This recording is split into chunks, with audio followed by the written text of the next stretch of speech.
కేంద్రాన్ని మనది గుంజి ఆంధ్రాకి ఇచ్చేసిండు. మరి ఇటువంటి నరేంద్ర మోడీకి ఎందుకు మనం ఓటేయాలి?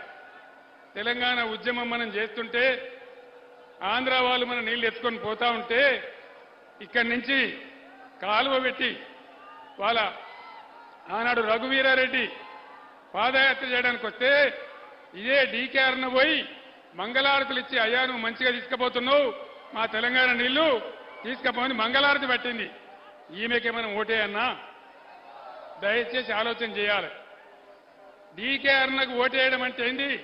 వీళ్ళు మనకు అక్కరకు రాని చుట్టాలు. ఈ బీజేపీ అక్కరకు రాని చుట్టము, మొక్కిన వరం ఈయని వేల్పు, మోవరమునదా నెక్కిన బారిన గుర్రము గ్రక్కున విడువంగవలవి అని చెప్పింది.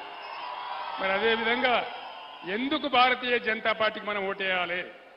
దయచేసి ఆలోచన చేయండి. మన కన్ను మనమే ఒడుచుకుందామా? మనకు విషయం ఇస్తే మనమే తాగుదామా? దయచేసి ఆలోచన చేయండి.